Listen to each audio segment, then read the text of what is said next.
Hey there, I'm Mr. Terry. I'm a high school history teacher. Welcome back to another History Teacher Reacts video. All right, I wanted to check out this video by one of the channels by Simon Whistler, because I also think it's time to hit some current events and add some more historical context to them. And one that keeps coming back around is China and Taiwan. And I know there's a lot of missing historical context a lot of people aren't aware of. And that's important because people are talking about potential military intervention. And those are things to take very seriously and understand the history of these conflicts to have more informed opinions, especially amongst those that are going to be decision makers. So this video from Warographics is called China's Military Scandal, Why a Taiwan Invasion Might Have Just Become Impossible. This video will be linked down below, so make sure you're supporting it. And let's get to it. So I'm hoping for places I can interject with a little bit of history, depending on how much he actually brings into this, so we can understand a little bit about why Taiwan and China have this history, and hopefully, again, we'll find some opportunities to do that so we get better understanding. And if you have anything to add, always go down in comments. You can do that. Be respectful, as always, and let's do it. It was the kind of report that no national leader wants to see leaked to the global press. A handful of small but shocking revelations that cast doubt onto a far more massive institution. On the 6th of January 2024, the Bloomberg media company revealed that according to multiple intelligence sources, widespread corruption within the Chinese armed forces has compromised China's military so badly that it's an open question whether China could even fight a war if it chose to. Do you see that? Some of these headlines going by? I mean, we'll see if we get to them, but like, look at this one. It says China's missiles filled with water, not fuel. That's coming from U.S. intelligence. So it's saying that Xi who's leader of China, is purging the army, probably just for failure. That's something the Chinese government has been known to do. If there's like incompetence and stuff, whether it's economic leaders or political military leaders, they'll remove them. They have that kind of efficiency, like political efficiency there. The news breaks just weeks after a major purge closed out 2023 at the head of the Chinese Communist Party and amidst a rapidly evolving geopolitical situation in East Asia and beyond. So in today's special episode of Warographics, we're going to dig into the Bloomberg report and attempt to assess just how bad China's military problems really are, what's gone wrong, what China can do about it, and how this single, small piece of news might have dashed China's global ambition for years, if not decades to come.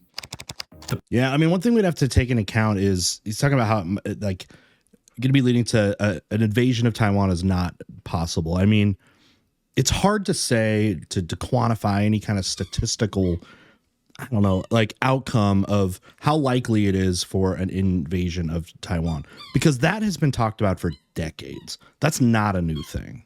And yes, it has hot spots, and maybe, you know, at certain times it becomes a little bit more relevant, but nevertheless, you know, it's not a new thing. The purge, the revelations. At the highest level of China's internal politics, the events of Tuesday, October 24th, 2023 were both earth-shaking for the CCP and entirely unsurprising from the perspective of an outside observer. On that date, Chinese President Xi Jinping made it official. After a short tenure in his post, Minister of National Defense Li Shangfu was out of a job, along with State Councillor and former Foreign Minister Qin Gang. By October, the official announcement had been a long time coming. Both men had disappeared from public view all the way back in the summer with no explanation, and their absence had been on full display during subsequent televised gatherings of the CCP's top decision makers. But as predictable as Xi's final announcement might have been, it still caps off an affair that had captured international speculation for months. Li Shangfu. By the way, if you want some more info about this too, I know I've done some reactions. Johnny Harris covers this stuff a lot, and I've done a lot of commentary and reactions on his videos, but a lot that have come out of Taiwan, the Taiwan and China situation, real life lore too. So if you want to just, watch those with me, check out some of those videos. I'm sure I'll be linking them here in the suggestions. If you want a little bit more context about, well, like current context of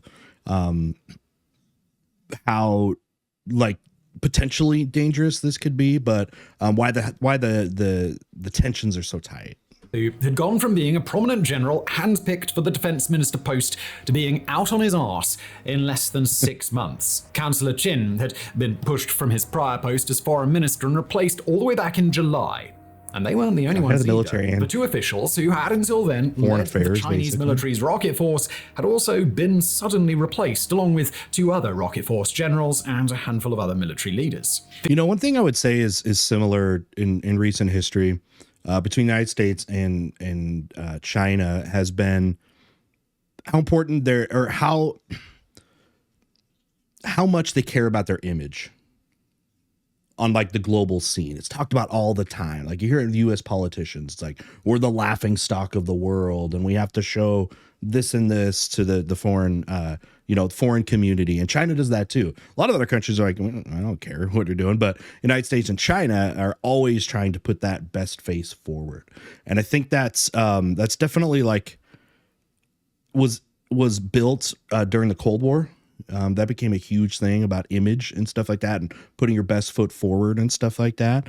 But yeah, I think you can get some expelled leaders weren't that's where I think kind of that history generals either. Like Li Shangfu, they'd been handpicked for their roles, seen as some of the very best and brightest rising stars that China had to offer. The 2 generals at the head of the rocket force have been instrumental in China's recent manned space missions and its launches of satellites into space. Another casualty of the purge, an admiral, had been a leader in China's effort to assert dominance in the South China Sea. Another was the president of the Army's military court. Li Shangfu himself had been a trusted liaison with global partners and adversaries from Russia to India to the United States and was previously believed to be rather close to President Xi. But now, the whole group was gone, with Li Shangfu believed to be part of a rapidly broadening corruption investigation that may have played a role in some other disappearances as well. That's where you see, again, I was saying this earlier, the Chinese government does that a lot. Corrupt business leaders, they remove them. They have no red tape. They can just get rid of anything that looks like corruption in opposition to what the Communist Party in China believes to be the best interest of the state. We'll remove that, right? Throw them in jail or something if you find, again, corruption, all those kinds of things. Now, in early January 2024, we finally got a bit of a resolution. According to Bloomberg News, US intelligence has assessed that Xi Jinping's latest purge was indeed part of an effort to tamp down on corruption. But what it had found went far beyond individual cases of wrongdoing. To quote Bloomberg directly, the corruption inside China's rocket force and throughout the nation's defense industrial base is so extensive that US officials now believe Xi is less likely to contemplate military action in the coming years than would otherwise have been the case. I mean, that makes sense. That makes sense. I mean, they wouldn't be ready for such a thing. But I don't know, would you be more encouraged because of a new regime that he feels is more competent? Because that's what it seems like a lot of this is about, is just negligence and incompetence. That's why she they've purged those purge those leaders. Instances of grafts that China allegedly uncovered were shocking failures by the rocket force. In one case, missiles were found to have their fuel compartments filled with water instead of, fuel. In another case, not just one, not just a handful, but entire fields and fields of missile silos in China's western provinces were found to be fitted with malfunctioning or improper lids, meaning that if a launch order ever came to activate those missiles, they'd be unable to escape their silos at all. These would be devastating problems for any modern military, but a military with China's ambitions to be a global superpower, and just if the news got they're cataclysmic. In fact, it's Xi's long-held and very publicly amplified ambitions to make China's military world-class that makes these allegations by Western intelligence all the more stunning. Xi has long made it his mission to root out corruption across the Chinese government, including in the military, where he led prior purges to oust corrupt senior generals ever since he began his tenure in 2012. And that's where he gets so much support, is, his supporters believe that he is ridding the state of corruption. Why he's they basically ended term limits in China for that, and basically is going to be chairman for life. He's pledged that the Chinese military will be fully modernized by 2035 and stand among the best as a, quote, world-class military by the middle of the 21st century. That would mean, among other things, uncontested dominance in East Asia, the ability to rival or shout down Russia in Central Asia and the Middle East, and the ability to operate without military concern for the United States' ability to intervene in what Xi sees as his own part of the world. So this is the time to add the context. So if you don't know, the whole Taiwan-China thing really goes back to the Chinese Civil War. during the Chinese Civil War, 1930s, and then paused during World War II, and then right after World War II, it resumed. You had the nationalist, you had the government, right? The Kuomintang, the nationalist government that was there, defending itself and fighting, actually trying to persecute and seek out and destroy the growing Communist Party, right, led by Mao Zedong. And the communists win. And basically the government, the existing government, then fled to the island of Taiwan, which was kind of part of Chinese influence then. And the issue has been twofold. One is, for a long time now, Taiwan today seems to really, identify differently than mainland China, a lot more than the other way. But, that government that fled there felt that they were still the real government of China. They've been pushed out, right? They felt they were still legitimate, rulers and legitimate government of China. But then, because of the victory by the communists and Mao Zedong and the communists in the Chinese Civil War, they were like, well, Taiwan's a part of China. We're now the legitimate rulers, so Taiwan belongs to China. And that's always been the big thing, is that claim about, is Taiwan part of China or are they something independent?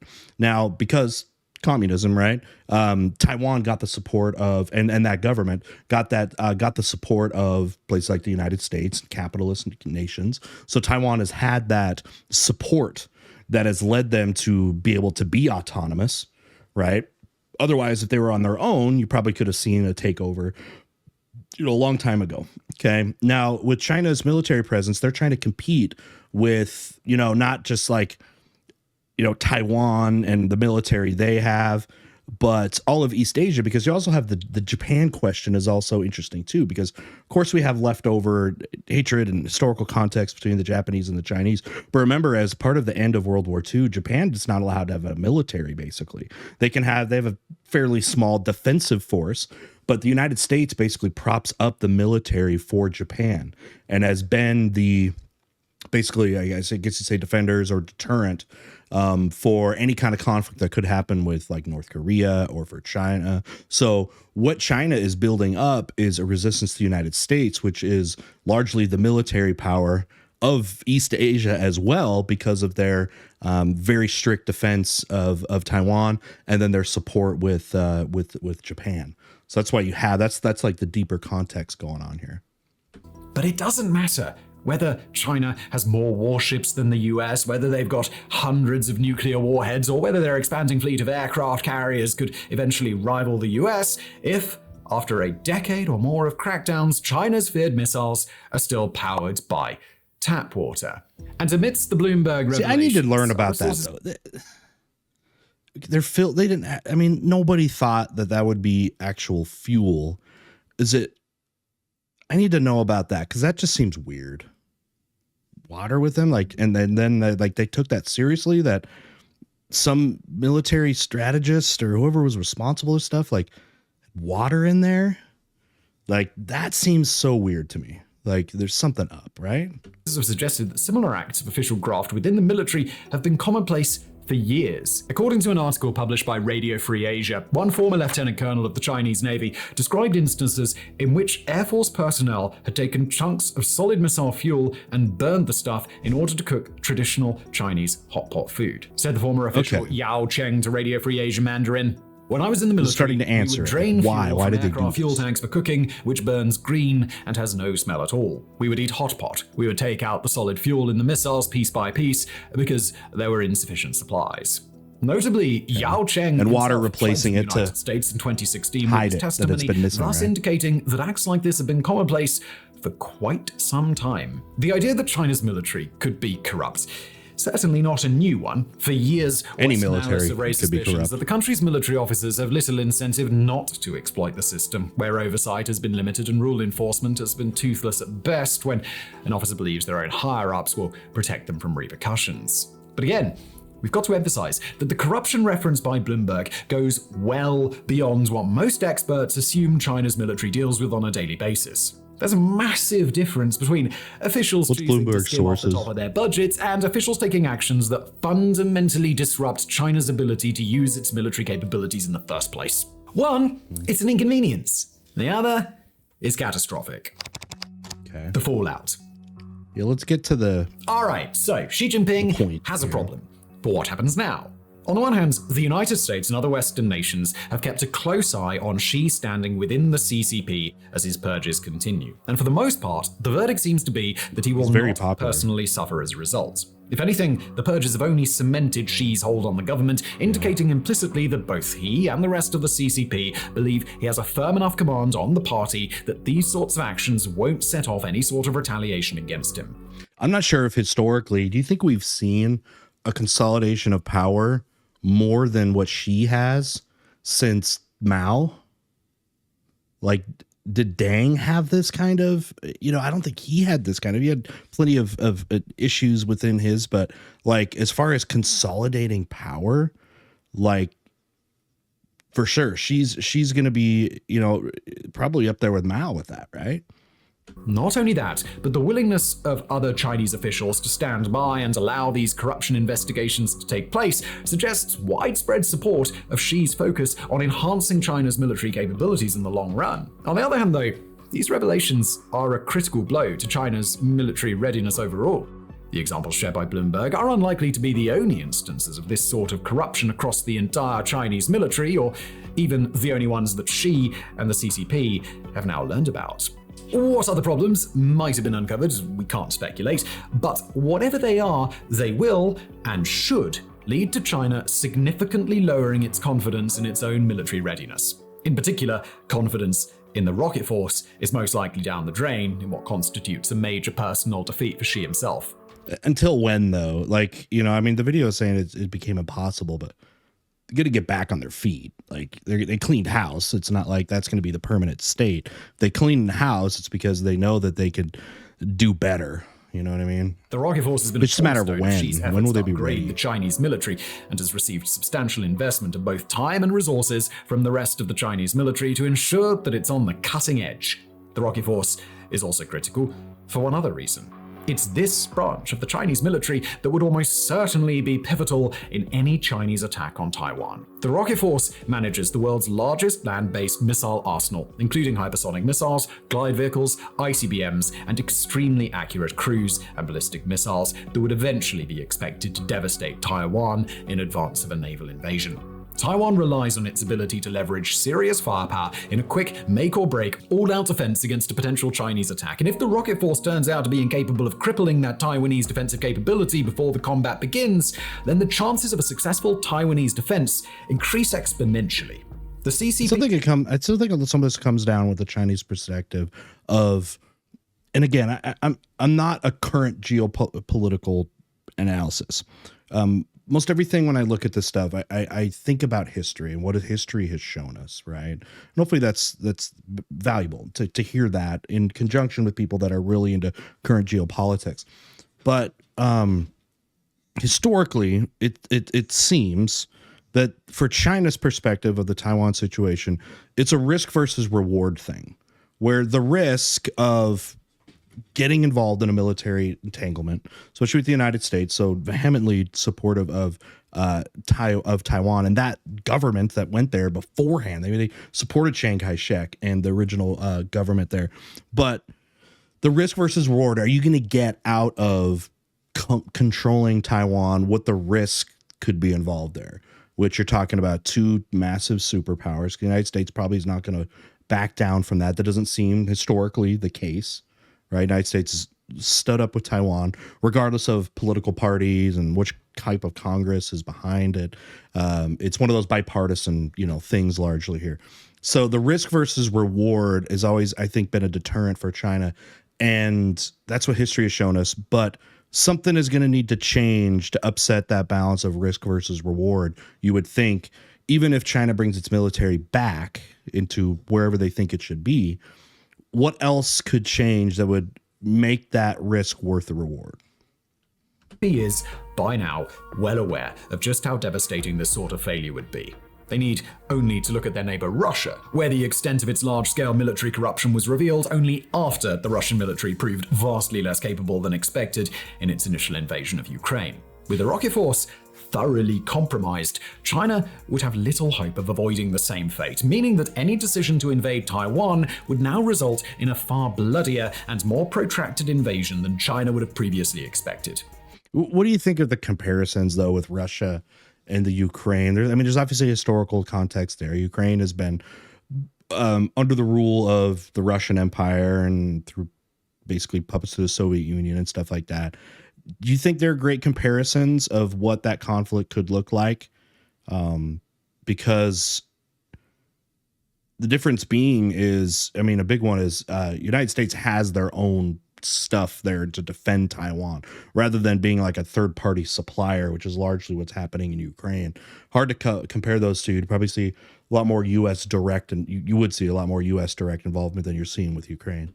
And fixing this problem isn't so simple as draining out the fuel compartments of the impacted missiles and refilling them. Instead, the problem China now faces is one of endemic, deep-rooted corruption that will take years to come back from. Take the other problem reported by Bloomberg, a widespread problem with China's missile silos that would prevent its missiles from launching. Fixing the silos themselves will take a while, no matter what, but tack on the time it'll take to manufacture and ship large, complicated replacement parts even before installing them. Manufacturing is not an issue for China. Basically looking at a very long timeline before these silos become dependable. They'll be able to make and that. Most importantly, they'll be able to again, transform these that quick. Are just the problems that the West knows about. How many other situations there might be, we simply don't know.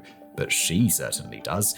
He and his government are under no obligation to report their corruption investigations, and in fact, they don't answer to usually anybody. don't. But in the last few months, government probes within China have said that they're investigating additional issues from intelligence leaks to officials illegally helping companies secure government contracts. In fact, having to be accountable to that would undermine the government. It's one of those things where, the party here feels there's really no benefit in the public or obviously the global community knowing about the deficiencies of and potential corruption of the Chinese military. And you can do that. Historically, you're able to do that when you have one-party states and stuff like that, where you're really not accountable to anybody. Finally, 2024's first publication of the Chinese military's official newspaper has signaled that this year will be a war on graft, thus indicating, of course, that there's enough graft to declare war on. However deep this corruption really goes within the Chinese military, it won't be easy to fight. Status is everything within the CCP's deeply intertwined military and political systems, and powerful officials who are still wrapped up in corrupt dealings will have every incentive to use that status to protect themselves and their underlings. You do not want to be disappeared into the underbelly of the Chinese Communist Party under any circumstances. And now that these officials know that more widespread investigations are coming, you can bet that they will do anything in their power to stop it. Regime change is likely far beyond their power to achieve, but obstruction, delays, and misdirection all risk prolonging this process longer and longer or leaving other fundamental issues hidden entirely. More obstruction means that Xi Jinping's clock keeps ticking, counting away hours, days, months, and eventually years in which both Xi and the rest of the world know that China is in no state to threaten Taiwan or anybody else. I feel like, I don't know how many videos, you guys, does this only happen to me when I look on YouTube and stuff like that? How many videos keep popping up that says China's about to collapse and Xi's about to get fall and all this stuff? It's become this boy who cried wolf thing where it keeps being talked about. They're on the edge of collapse, economic, social, whatever it is. And then it just doesn't happen. Right? Is this another instance of that? Now he's using the military perspective that those threats and those hypotheses keep happening and they never happen. The global repercussions. Now, if you stumbled across this particular story over the course of an average day's doom scrolling, it's understandable that you might have chuckled at the headline, read a paragraph or two, and then moved on without a second thought. After all, global military superpower found filling its missiles with water is objectively a funny headline no matter which way you slice it, the sort of thing you'd probably see on The Onion rather than Bloomberg News. But we've chosen to bring you this story in a hurry, not because it's fun to sit and laugh at the ineptitude of the Chinese military apparatus, although we'll grant you, it definitely is. Instead, we highlight these allegations because they're exactly the kind of information that's most important to pay attention to. They're the small, forgettable, even silly-sounding claims that go on to produce a seismic shift in geopolitics, with implications not just in China, but around the world. Okay, but what are they? A few months ago, Whistler and Warographics published a piece examining that a wide range of factors in China, from an economic plateau to increasing diplomatic this is what I'm talking about. that a wide Why China is running out of time, and like there's so many different channels like that just keep saying that. I don't know if it's just like they're hoping to like, these people, the content creators and journalists and stuff are trying to like will it into existence, because they keep saying that and then nothing changes. Range of factors in China, from an economic plateau to increasing diplomatic isolation to a looming crisis of demographics, are coming together to make a full-scale invasion of Taiwan less and less likely by the day. While that invasion isn't too terribly likely anyhow, given the major and growing deterrent value of militarily aligned America, Japan, South Korea, and others, we posited that at some point in the future, China will cross a threshold in which an invasion of Taiwan simply stops making any level of strategic sense. But cross that reality with these most recent corruption reports, which indicate that China probably shouldn't be confident in its ability to launch a military invasion for at least the next several years. And now we've got to ask a much bigger question. Is a Chinese invasion of Taiwan now completely off the table? No. Certainly it would appear that It's no different. It may pause, it may delay it. I mean, this is just what I'm thinking. Again, I'm trying to use history as my to develop my opinions or whatever on it. The present can always change, right? Decisions can be made if I'm purely basing it off of historical context.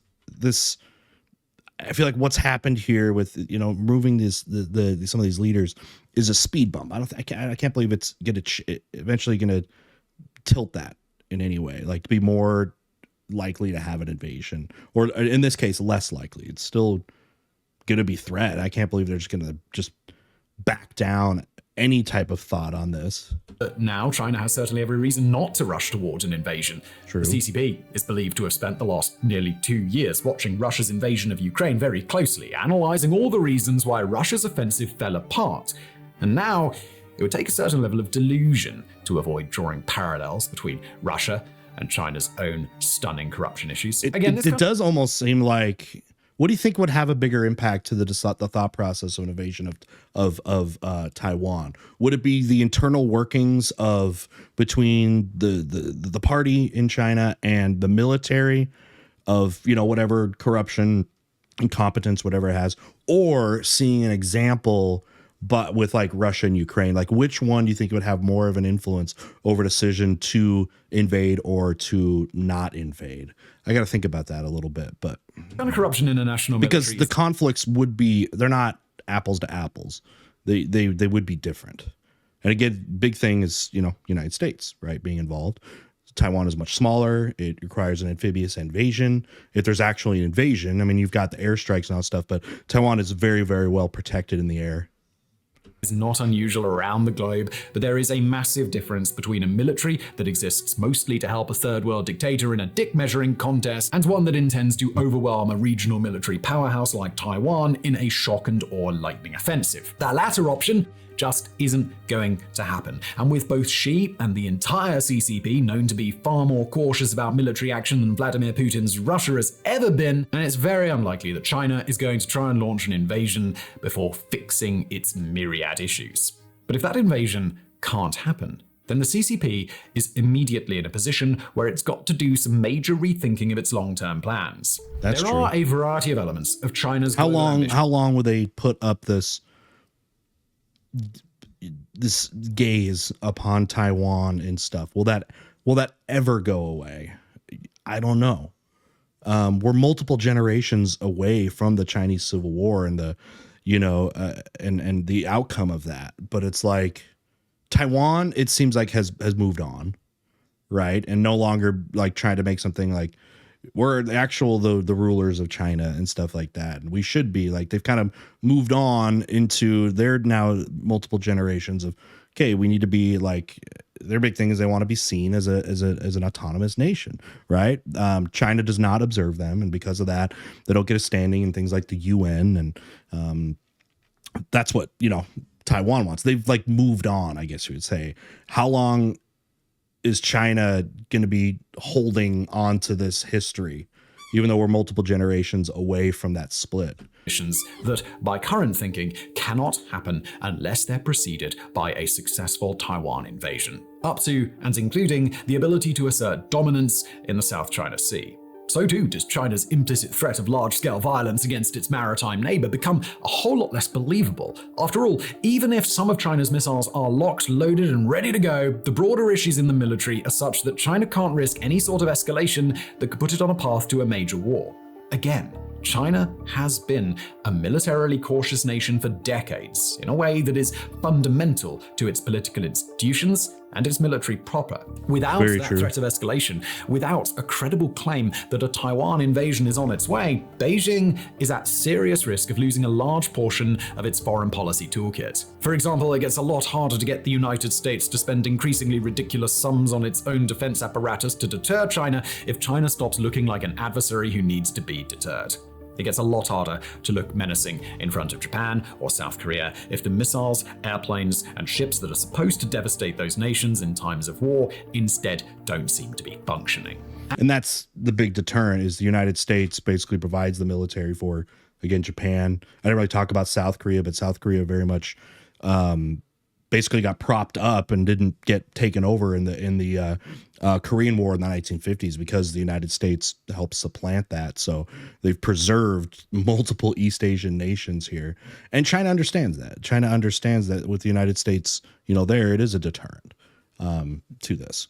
There's context here too. I mean, it's much deeper when you get with Korea, because Korea has also been historically a tributary state of China. Korea's history has been one of a tug of war between Japan and China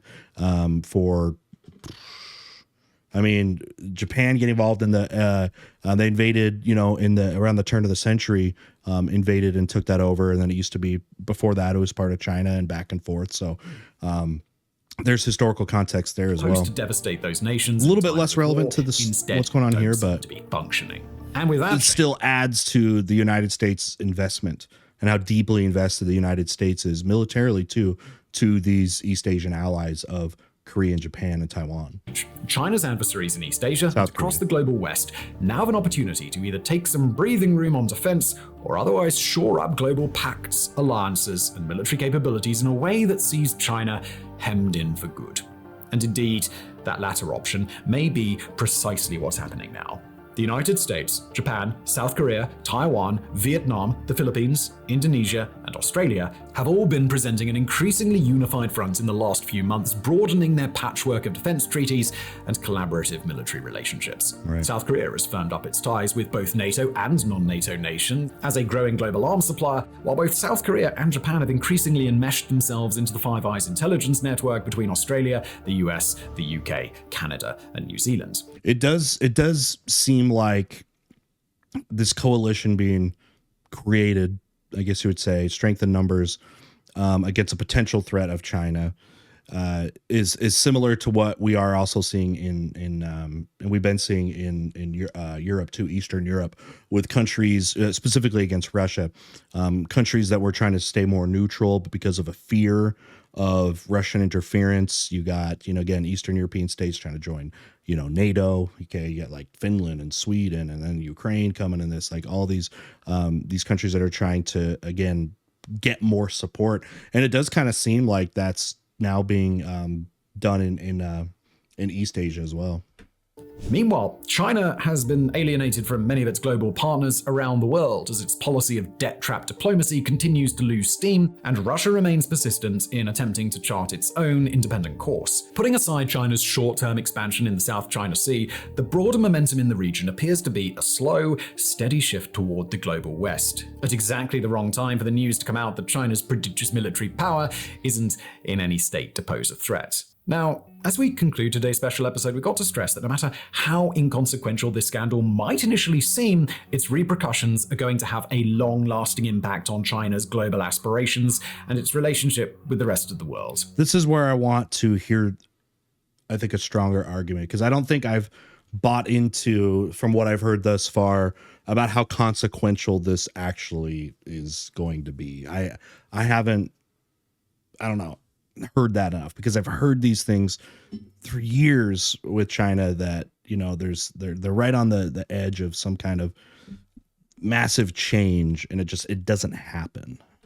The allegation that China's missiles are filled with water is an eye-catching news story, but it's not the story. No. The real story is one of widespread, pervasive corruption, where fuel-drained missiles and manufacturing silos are just the tip of the iceberg. Yeah, if there's any prediction we'd like to make here at Warographics, that's what we need to know more of, and we didn't hear anything. It will be forgotten by most of the world to the extent that the world registered it at all. But it shouldn't be forgotten. Not by a long shot. Sometimes it's the small, forgettable moments like these that set off a much larger cascade of geopolitical change. And we've got a sneaking suspicion that this is one such moment. All right, final thoughts. So, okay, so you could see that, you know, Simon and stuff is very much on the side that this could be something that ends up being big. And I said repeatedly in the video, I'm not convinced of that from a historical perspective of what we've seen in the last, let's call it 100 years of Chinese history, and how, and also how, you know, especially in the last 50 years, how calculated China has been, right? There were rough times in the Mao era, right, with famines and getting involved in other military conflicts and stuff like that. And China has been very selective in the last 50 years. Okay, they don't operate haphazardly. They don't do that. They haven't been doing that, especially in the last half. So I don't think I'm as convinced about that as maybe Simon is. I know I'd be interested to see from you guys. I gave you kind of my reasons why. Just, you hear so much about China's about to collapse, China's about to do this and that, and you see all these videos, and then it doesn't happen. It's that boy who cried wolf thing. In fact, a lot of times China will, it seems like, bounce back stronger in these instances where they correct these mistakes and the way that they see fit. Right. So I don't know. I'm not super convinced of it. This video lacked a lot of historical context. It really didn't bring up much history at all. And I think that's, I don't know if irresponsible is the right word, but it's just, it's not going to paint the full picture. You're not going to have the best informed opinion if you don't bring up history. And I don't know if this did that much. So hopefully I was able to insert some things along the way and get my perspective on it. But yeah, I mean, what do you think about this? Is this going to be something that's just a bump in the road and things will get back to basically where they were with the tension between Taiwan and China? That's kind of what I was thinking. But if there's more evidence along the way, like he teased there about some of the other corrupt issues. And obviously, if I learn more about those, you know, from that wasn't in this video, I could definitely change my opinion on that, no doubt. But based on the information I was presented here, I don't know, not super convinced. But I could be wrong. But you know, you always base opinions based off of what you know, and you change those opinions based off of new information. So definitely a lot to learn about this, and something to keep an eye on, no doubt. So all right, you guys, with that, thanks for hanging out with me. We'll see you next time.